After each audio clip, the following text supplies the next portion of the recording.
Welcome back. In this video we'll be talking about the 8 different types of human herpes viruses. The first type is called Herpes Simplex 1 and it transmits via respiratory secretions and saliva. To remember the symptoms, just remember the word left. So L for lips, it causes herpes labialis on the lips, and E for eyes causes keratoconjunctivitis in the eyes, and F for fingers causes white low on the fingers, and T for temporal lobe encephalitis. The second herpes virus is called Herpes Simplex 2 and transmits via sexual contact and perinatal. It causes genital ulcers and neonatal meningitis. And the virus resides in the sacral ganglion. So remember that the second herpes simplex, it resides in the sacral ganglion. So second starts with S and sacral starts with S as well. The third herpes virus is called Varicella-zoster virus, or VZV, and transmits via respiratory secretion. To remember the symptoms of VZV, I remember the word BLS. So VZV is 3 letters, and BLS is also 3 letters. So B for brain inflammation, L for lung inflammation, and S for skin lesions. The skin lesions can either be mild like chickenpox or severe like shingles. And note that shingles will resolve and later on cause what we call a post-herpetic neuralgia. The third herpes virus will reside in the trigeminal ganglion and the dorsal ganglion. So remember that the third starts with T and trigeminal starts with T as well.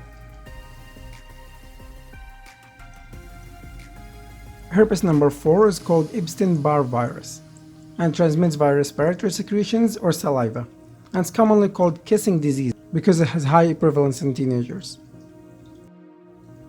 And remember that Epstein-Barr virus causes mononucleosis, which is basically fever with hepatosplenomegaly, and remember that the spleen might rupture in patient with Epstein-Barr virus if he did any sports, so he shouldn't do any sports till the Epstein-Barr virus resolves.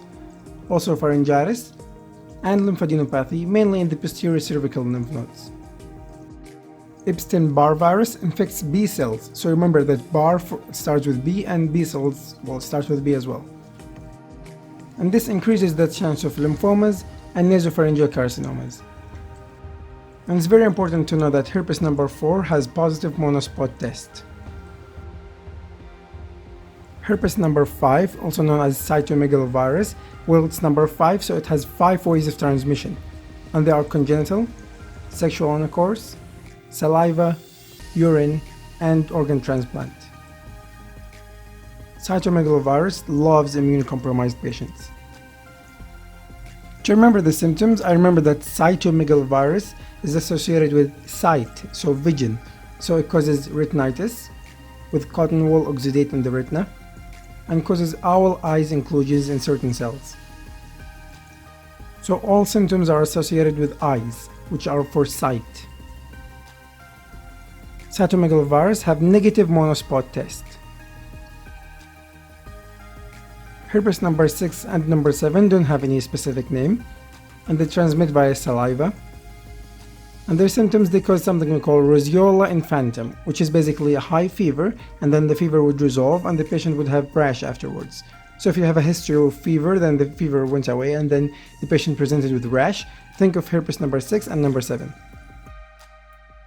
Finally, herpes number 8 also doesn't have any specific name and transmits via sexual contact and causes Kaposi sarcoma. Alright guys, so that's everything I've got. Hopefully I made this easier for you. I tried to put as much mnemonic as I could, and yeah, see you guys later.